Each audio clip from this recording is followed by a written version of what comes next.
안녕하세요, 제이크입니다. 오랜만에 인사를 드립니다. 게으른 일상에서 간신히 빠져나왔습니다. 아닙니다. 빠져나오려고 애쓰고 있습니다. 오늘도 책 한 권을 들고 왔습니다.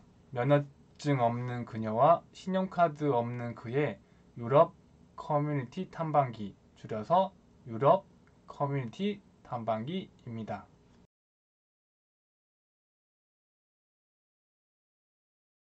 사실 이 책은 출판사 이벤트에 참여했다가 받았습니다. 도착한 지 꽤 됐는데 최근에 책장에서 꺼내서 읽게 되었습니다. 3부로 나뉘어져 있습니다. 파트 1, 책이 있는 커뮤니티 공간. 파트 2, 일상의 휴식처 커뮤니티 센터. 파트 3, 마을에서 생활을 연대하는 시민 커뮤니티. 자, 그럼 각 세부 내용을 살짝 둘러보겠습니다. 파트 1, 책이 있는 커뮤니티 공간. 첫 번째, 바비칸 도서관, 영국 런던. 2차 세계대전 때 폐허가 된 지역을 오랜 시간 준비한 후에 1970년대에 완공했습니다. 음악 자료실에는 피아노가 놓여 있습니다. 네, 이렇게 브라우저를 미리 띄워놨습니다.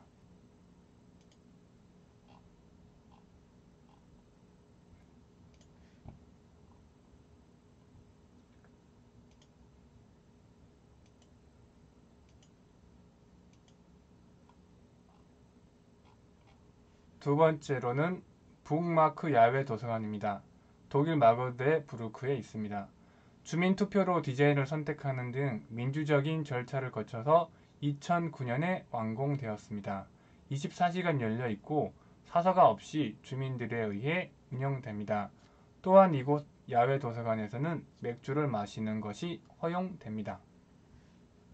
공식 사이트가 없는 것 같더라고요. 그래서 건축 관련된 홈페이지가 검색이 되어서 제가 한번 보여드리려고 합니다. 번역도 해볼까요?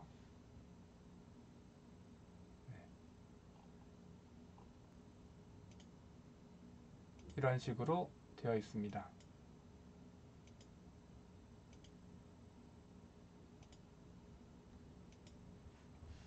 자, 다음은 퐁피두 도서관입니다. 프랑스 파리에 있습니다. 사서만 200명, 무급을 포함한 자원봉사자가 160명가량 됩니다. 그만큼 관계 맺음을 중요시합니다. 100명가량이 노숙인이나 이민자를 상대하는 역할에 특화되어 있습니다.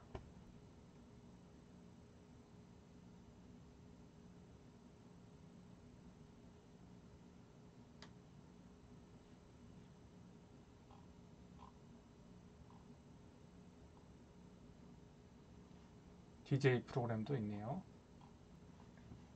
자, 다음은 앙제 도서관입니다. 프랑스 앙제에 있습니다. 이곳은 26세 이상이면 1년 단위로 소정의 비용을 내야 합니다. 이용자층 중에서 청소년과 성인이 더욱 세분화되어 있습니다.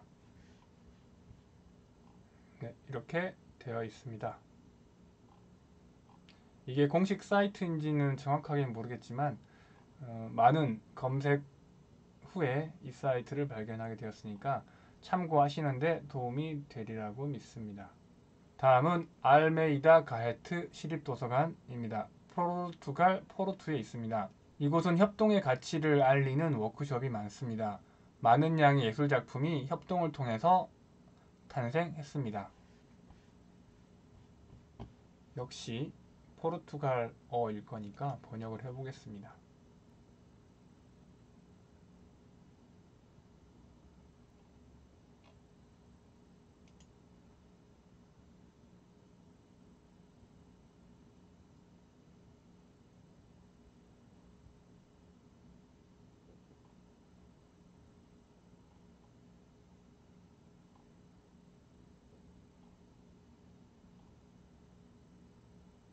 다음은 바르셀로나 서점들입니다.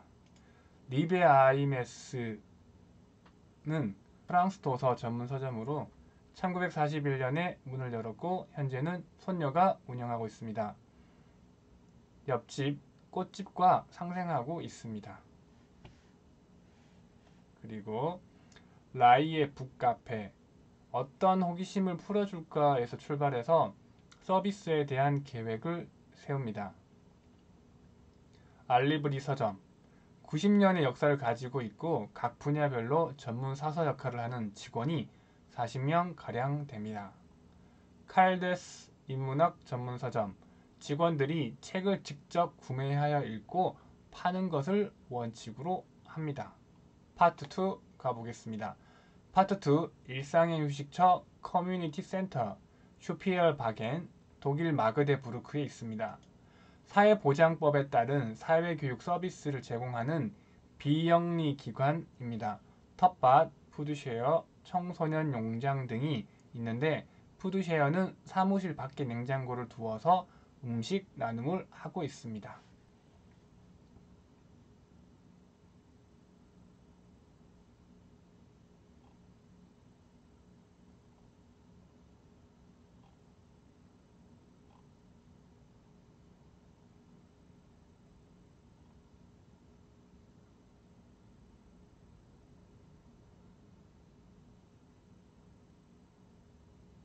슈피노라이 독일 라이프치히에 있습니다.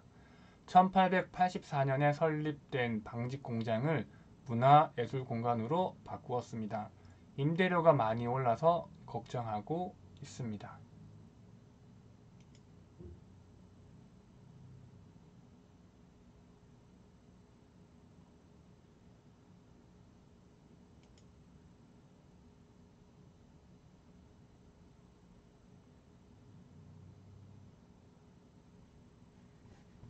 가스타이크 독일 미넨에 있습니다.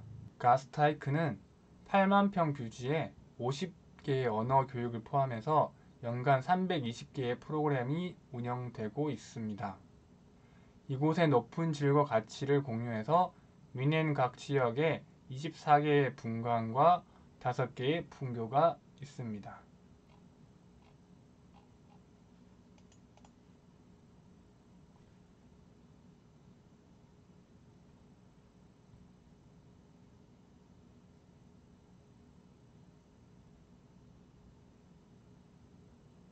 자, 다음은 나바스 시민센터입니다. 스페인 바르셀로나에 있습니다.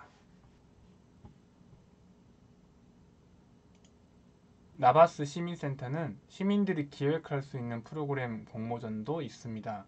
대표 프로그램은 우리는 동네다입니다.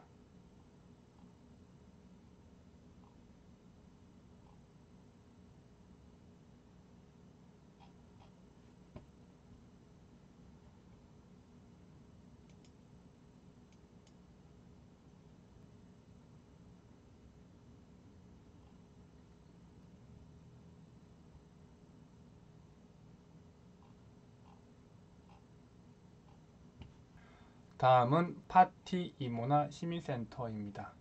새삼 느끼는 거지만 크롬 브라우저의 번역 기능은 참 괜찮은 것 같습니다.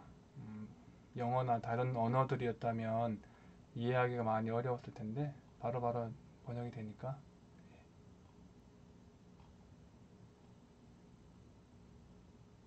네, 이제 다음으로는 파트 3 마을에서 생활을 연대하는 시민 커뮤니티에 대해서 살펴보겠습니다.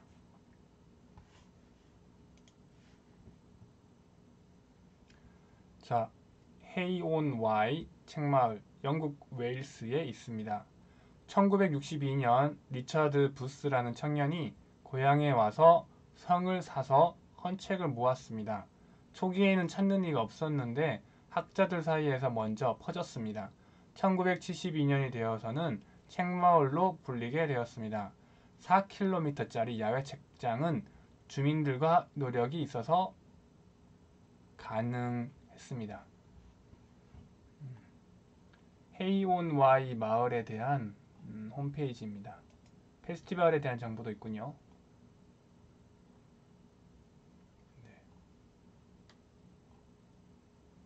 다음은 우파 파브릭입니다. 독일 베를린에 있습니다.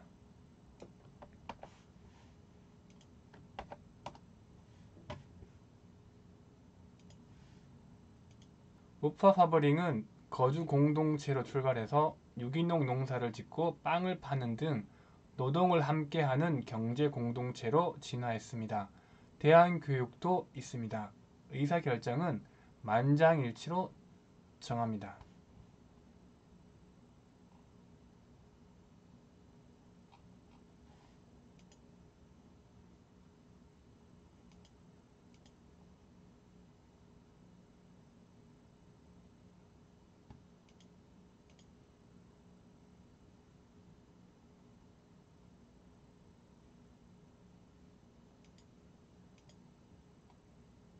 다음은 비터 펠트 볼펜 책마을입니다. 독일에 있습니다.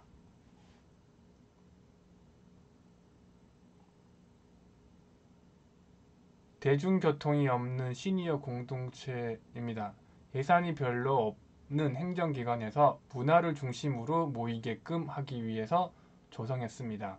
농촌에 책방이 없었는데 돈이 적게 들어서 그리 했답니다. 이것도 책마을만 표시되는 게 아니라 비터 펠트 볼펜이라는 마을 전체를 홍보하는 사이트인 것 같습니다. 다음은 프로보쿨타입니다. 독일 프랑크푸르트에 있습니다. 역시 페이스북으로 이어지고 있습니다.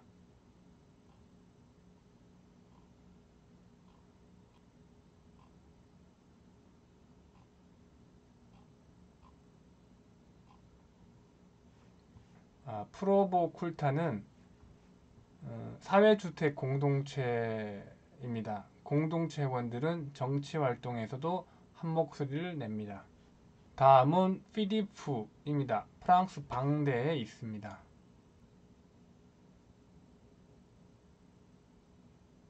속도가 많이 느리긴 하지만 드디어 뜨긴 떴습니다. 메인 이미지가 심상치가 않습니다. 피디프는 프랑스 방대 지역에 있는데 방대 지역은 18세기 프랑스 혁명 당시 혁명군에 저항했던 연합군의 동네, 즉 다시 말해 아주 보수적인 동네입니다. 간단하게 말하면 농촌 테마파크이지만 아픈 역사를 문화예술로 승화시킨 다크 투어리즘의 우수 사례입니다. 자, 다음은 바이후 두스 리브로스 서점 커뮤니티와 축제입니다. 포르투갈 포르투에 있습니다.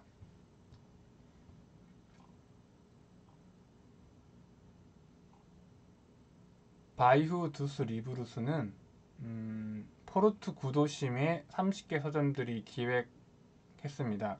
그중 렐루 서점은 해리포터 작가 조앤 롤링이 영어 교사로 있던 시절 작품에 영향을 주었습니다.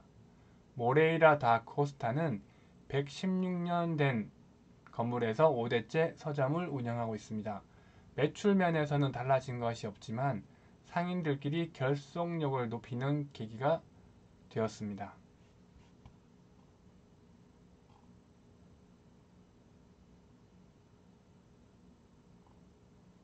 자, 이렇게 내용을 좀 살펴봤습니다.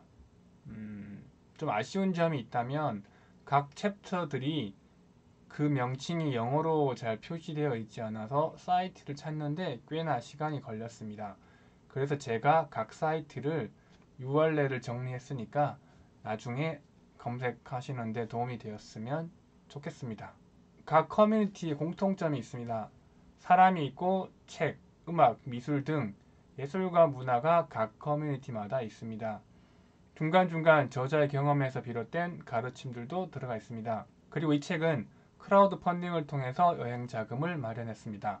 우리나라에도 해외 사례와 비슷한 사례들이 좀 있습니다. 그러나 저자들이 이 여행을 통해서 재확인하고 확신하는 과정이었구나라는 느낌을 받았습니다. 본 영상을 준비하면서 읽고 또 읽고 요약을 했습니다. 인터넷을 뒤지면서 낯선 단어들이 선명해졌습니다. 그렇게 하지 않았다면 비슷한 기억들로 희미하게 남았을 것입니다.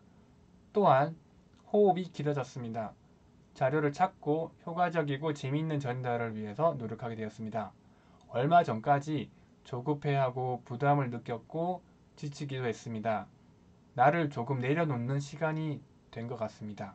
최근 서점의 역할과 기능이 참 놀랍다는 것을 느끼고 있었는데 그 경외로움이 이 책을 통해서 더 커졌습니다. 유럽 여행을 떠나고 싶어졌습니다.